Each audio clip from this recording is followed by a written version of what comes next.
সারিয়াকান্দি থানাতেও অভিযোগ দায়ের করি। সারিয়াকান্দি থানাতে অভিযোগ দায়ের করার তারিখ 11/6/2024।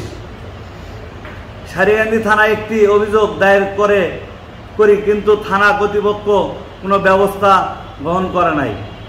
বাদী রেণু বিবি দিং জোরপূর্বকভাবে ভোগ দখলীয় জমিতে এলাকার সন্ত্রাসী ছত্রছায়া জোরপূর্বক মাটি ফেলতে থাকিলে এবং আমন ধান চারা নষ্ট করলে থাকিলে আমি 6/9/2024 তারিখে সারিয়াকান্দি থানায় একটি লিখিত অভিযোগ দায়ের করি।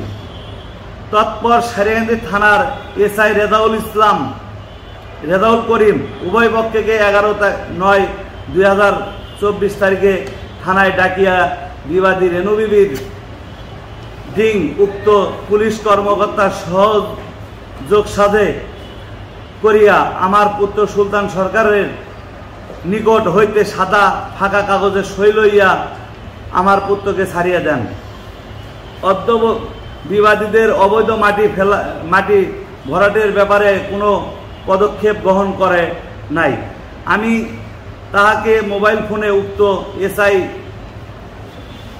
জনাব রেজাউল করিম বিবাদীদের অবৈধ মাটি ভরাটের করিতে নিষেধ করার জন্য বলিলে তিনি বলেন, আদালতের স্থিতি অবস্থা বজায় রাখার আদেশ চলিবে না। আপনার নতুন করিয়া নিষেধাজ্ঞার আদেশ আনান।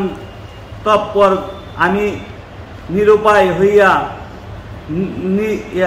উপজেলা নির্বাহী কর্মকর্তা সারিয়াকান্দি বগুড়াকে মোবাইল ফোনে বিবাদীদের অবৈধ কাজ বন্ধ রাখিবার জন্য অনুরোধ করি। তিনি 999-এ ফোন দিতে বলে। আমি সহ আমার পুত্র আমরা স্বামীর সম্পত্তি রক্ষার্থে উল্লেখিত আইনগত পদক্ষেপ গ্রহণের পরেও আমরা অসহায় এবং বল শক্তিহীন ও অর্থ অসচ্ছল ব্যক্তি হওয়ার কোনো আইনগত প্রতিকার পাচ্ছি না। নিয়ে আমি একজন বিধবা মহিলা এবং ক্যান্সার রোগী। আমার এক ছেলে, 2 কন্যা সন্তান রয়েছে। কন্যা সন্তানদেরকে বিবাহ দিয়েছি।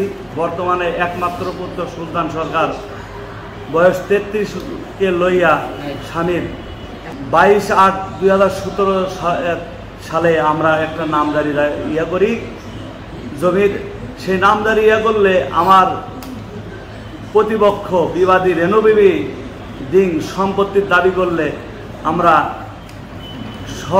বগুড়া জেলা সহকারী জজ আদালতে 11 কোটি বন্টন মোকদ্দমা দায়ের করি এবং মামলাতে অস্থায়ী অন্তর্বর্তীকালীন নিষেধাজ্ঞার দরখাস্ত করি। মাননীয় আদালত সেখানে রেণু বিবি আপত্তি করেন। আপত্তি করার পরে মাননীয় আদালত 2 পক্ষের শুনানি অন্তে স্থিতি অবস্থা বজায় রাখিবার আদেশ প্রদান করেন। রেণু বিবির ছেলে ইউনুস প্রধান উনি বিভিন্নভাবে জমি জমা দখল করার চেষ্টা করে। সেখানে চেষ্টা করলে ব্যর্থ হওয়ার পরে সে জালিয়াতি শুরু করে।